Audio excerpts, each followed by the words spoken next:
Los Angeles, January 1947. The city was still waking up from the hangover of World War II. Neon lights once again shimmered down Hollywood Boulevard. Buses rattled along Sunset, and everywhere you looked, young faces arrived chasing one thing, a dream. Among them was a girl with raven black hair, bright green eyes, and a smile that could stop you mid-sentence. Her name was Elizabeth Short. To the world, she would soon become the Black Dahlia. Elizabeth was born on July 29, 1924, in Hyde Park, Massachusetts. She was the third of 5 daughters in the Short family. Her father, Cleophas Short, designed miniature golf courses, a whimsical job that went bankrupt when the Great Depression hit. In 1930, when Elizabeth was only 6, Cleophas faked his own death, abandoning the family and leaving a note near a bridge that made it look like he had jumped to his death. For years, Elizabeth's mother, Phoebe, struggled to raise the children alone. That wound, the betrayal of a father, shaped Elizabeth deeply. Friends would later recall how she often spoke about finding someone to protect her, to care for her, to make her feel loved. When she was a teenager, she dreamed of Hollywood, not fame for money's sake, but for escape. She wanted to be seen.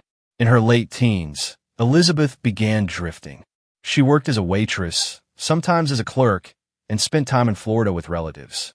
There, she met soldiers training for war, young men drawn to her delicate looks and quiet voice. In 1943, while living in California, she fell in love with a man named Major Matthew Gordon, an Air Force pilot. They planned to marry after the war, but fate struck cruelly.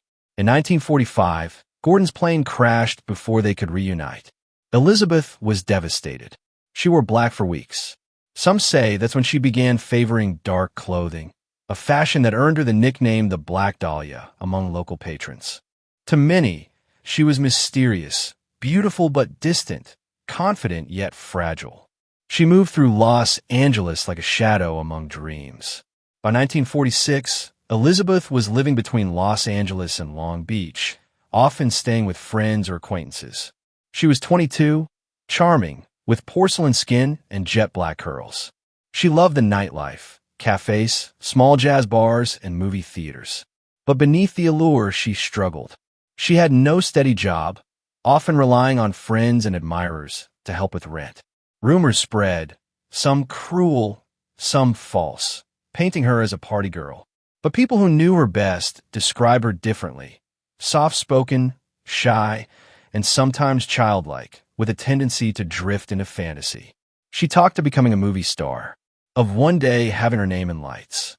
But Hollywood can be cruel, and for every dream it births, it buries another in silence. December 1946.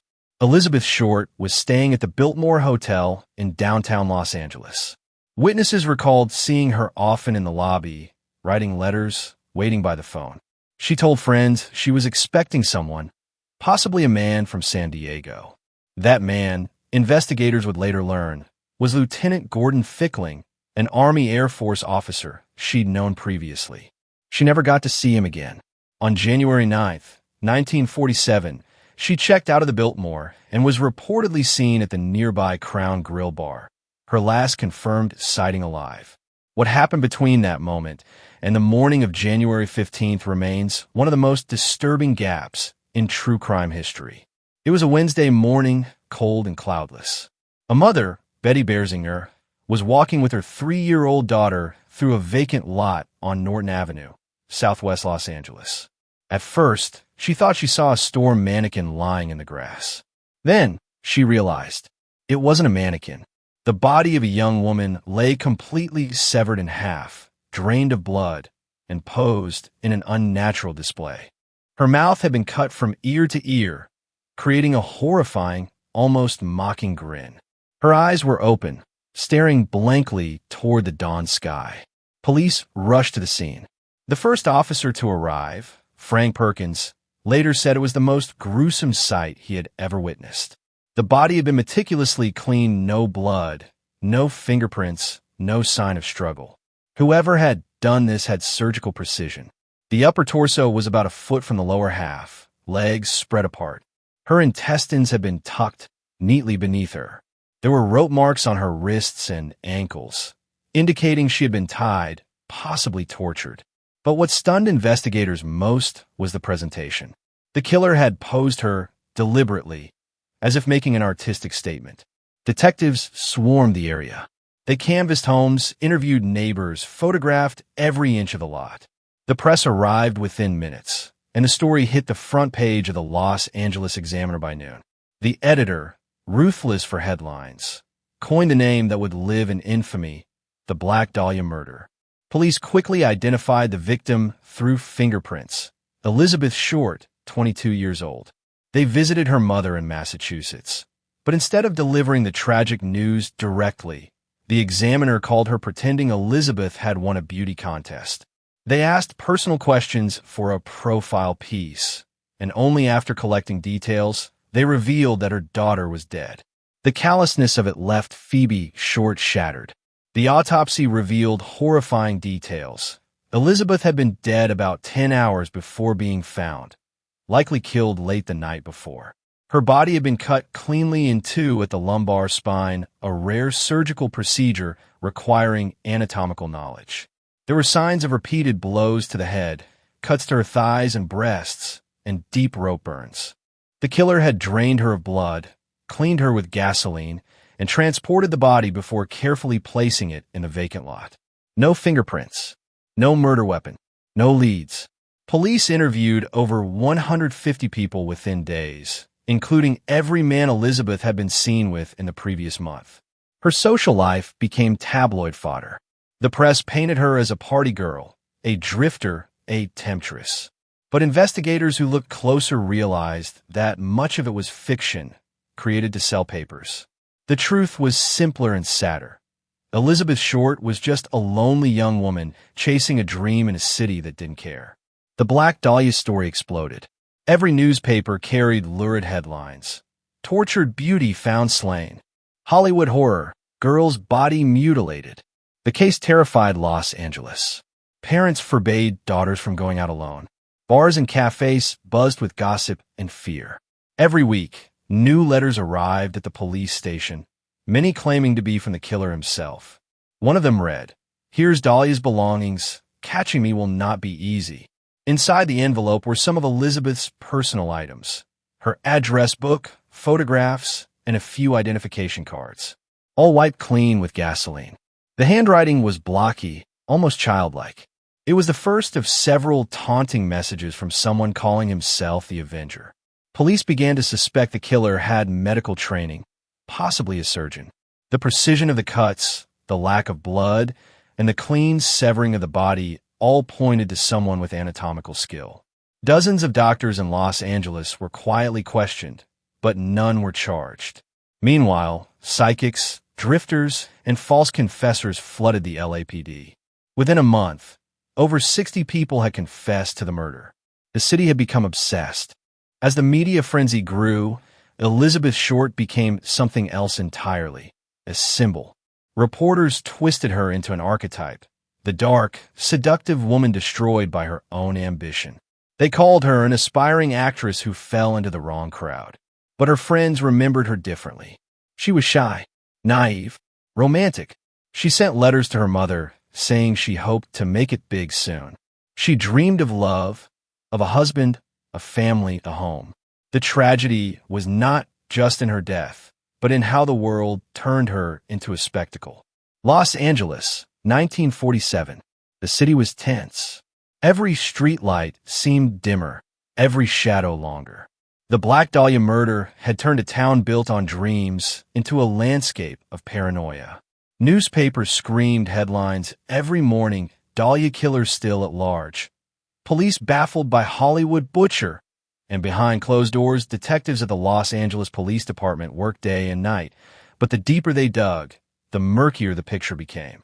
The investigation began with chaos. Reporters flooded the LAPD's Parker Center headquarters, and officers leaked rumors to the press in exchange for tips or attention. Everyone wanted to be part of the story. Detective Harry Hansen and Finus Brown were assigned as lead investigators. Both were veterans of homicide cases, but nothing had prepared them for the Dahlia. The first step was to reconstruct Elizabeth Short's final week. Witnesses placed her across Los Angeles, the Biltmore Hotel, downtown bars, cheap motels, and streetcar stops. Yet the trail always ended in mystery. No one could account for the missing week between January 9th and January 15th, the critical gap before her body was found. Where had she gone? Who had she been with?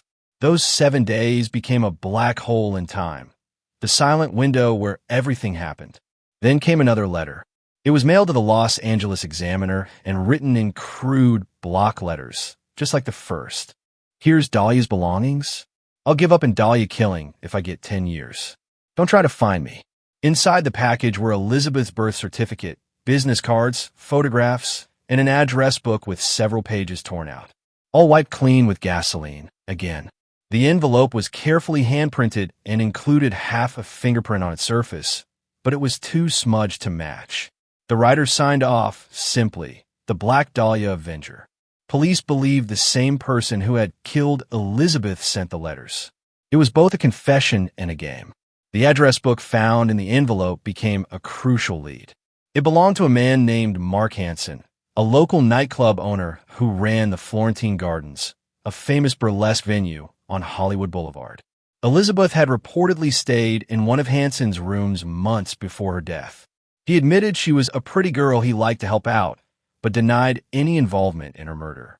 Still, many officers suspected him. He was older, powerful, and connected to the Hollywood nightlife scene where Elizabeth often drifted. But nothing stuck. Hansen passed multiple interrogations and lie detector tests. The LAPD's frustration deepened. Soon, over 150 suspects had been questioned. Actors, ex-boyfriends, bartenders, doctors, even women who claimed to know dark secrets about Elizabeth's life. One of the strangest suspects was Robert Manley, a traveling salesman who had last seen Elizabeth alive. He had driven her from San Diego to the Biltmore Hotel on January 9th. He cooperated fully, passed 2 polygraphs, and broke down crying when shown her autopsy photos. He was cleared, but new leads kept emerging, each more bizarre than the last. Autopsy evidence showed the killer had expertly bisected Elizabeth's body at the lumbar spine using a technique called a hemicorporectomy, something known primarily to medical professionals. That single fact birthed a chilling theory. Was the killer a doctor? Police quietly began checking hospitals, medical schools, and surgeons across Los Angeles for anyone with suspicious absences or violent histories. Among them was a name that would later haunt the case. Dr. George Hodel, a brilliant, wealthy physician known for his eccentric parties and rumored ties to Hollywood elites. But in 1947, he was just one name in a sea of hundreds. The LAPD didn't know yet that decades later, this man's dark secret would resurface. As the press sensationalized the story, something strange happened. People began confessing to the murder, hundreds of them. By February, the LAPD had received over 500 confessions. Men, women, even drifters from across the country wrote in or showed up at stations claiming they had killed the Black Dahlia. Some were mentally ill, others sought fame. The detectives joked grimly that more people confessed to killing the Black Dahlia than there are suspects in Los Angeles. But the flood of false leads buried the real trail. Meanwhile, newspapers turned the murder into a Hollywood script. Every edition added new details, some true, most fabricated. One claimed Elizabeth had been a call girl. Another said she was a failed actress turned vengeful lover. In truth, there was no evidence she ever acted in a film or engaged in sex work. But the myth of the Black Dahlia, the dark, doomed beauty, sold papers. Reporters even began receiving letters from the killer, mocking police failures. One read, "I will give you some of the pieces of the puzzle. Dahlia is in the news now. She won't be lonely anymore." The killer, or whoever wrote those letters, understood one thing perfectly. Hollywood thrives on spectacle. And now he was the director. As weeks passed with no arrest, Los Angeles descended into hysteria. Parents warned daughters not to go out at night. Taxi drivers refused to pick up single women. Cinemas used the story as a warning about city dangers. And for women chasing stardom, fear became constant. The Black Dahlia's ghost seemed to haunt every studio lot and neon-lit street corner. People began whispering that the killer was still out there, watching, hunting for his next victim. Detectives Hansen and Brown faced political pressure. The police chief demanded results. But without physical evidence, the case was slipping through their fingers. The few clues they had, the envelopes, the fingerprints, the surgical skill, led nowhere concrete. In desperation, they tried psychological profiling, a new concept at the time. Experts suggested the killer was a sadist with an artistic or medical background, possibly living alone, meticulous, and proud of his work. They theorized he may have killed before, or would again.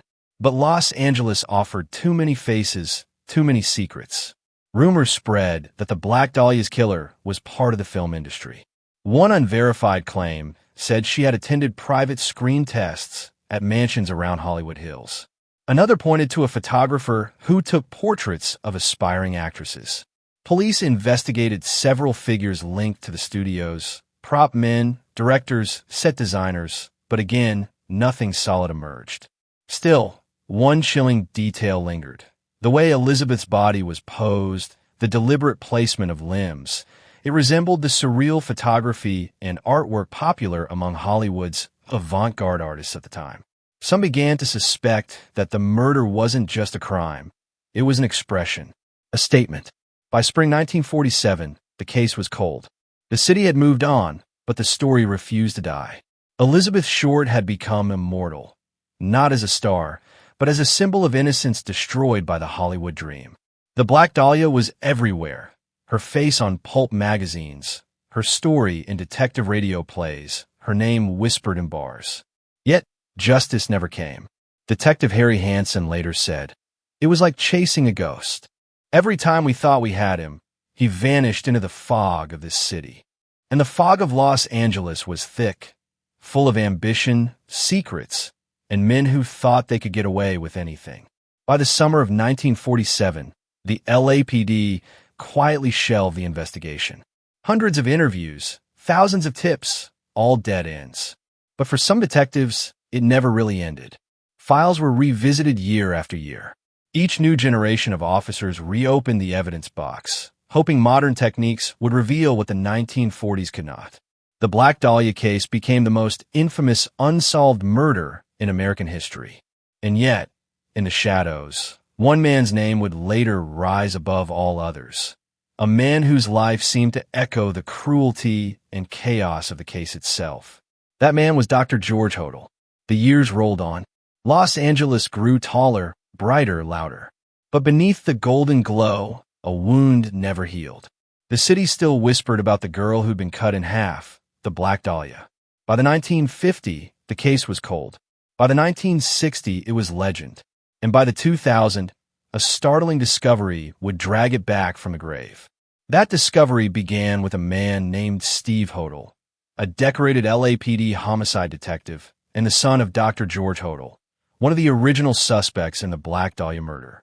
For most of his career, Steve Hodel had been a respected investigator, solving murders, studying serial killers, and reading crime scenes like they were open diaries. But when his father died in 1999, Steve inherited a box of old photographs, letters, and journals.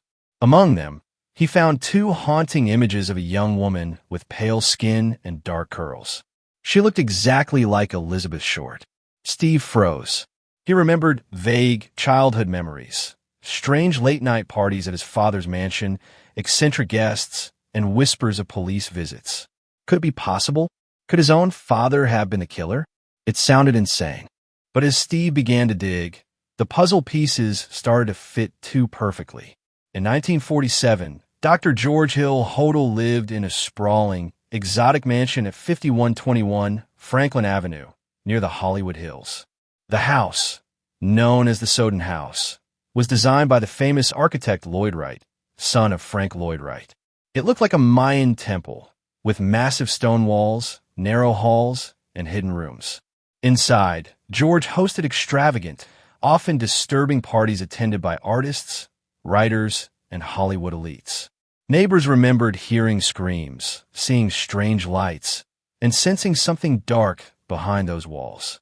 Dr. Hodel was brilliant, a graduate of Caltech, fluent in several languages, and one of Los Angeles's most successful physicians. He ran a private venereal disease clinic that catered to the city's elite, actors, politicians, socialites. But he was also known for his arrogance, cruelty, and indulgence in forbidden things. He had a fascination with death, surrealism, and the works of artist Man Ray, whose disturbing photographs often depicted mutilated women in artistic poses.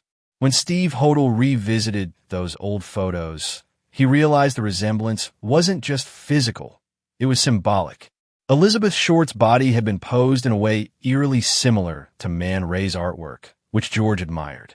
Back in 1949, 2 years after the Dahlia murder, George Hodel was already infamous for another reason. His own teenage daughter, Tamar Hodel, accused him of incestuous assault during a family gathering. The case went to trial, and witnesses described disturbing scenes of sexual abuse and cult-like behavior in the mansion. The trial ended with George's acquittal, but only because witnesses were intimidated and evidence went missing. Still, the LAPD kept an eye on him. In the early 1950s, George was secretly placed under surveillance by the LAPD's Internal Affairs Division, known as the Bugging Unit. What those recordings captured would remain hidden for decades.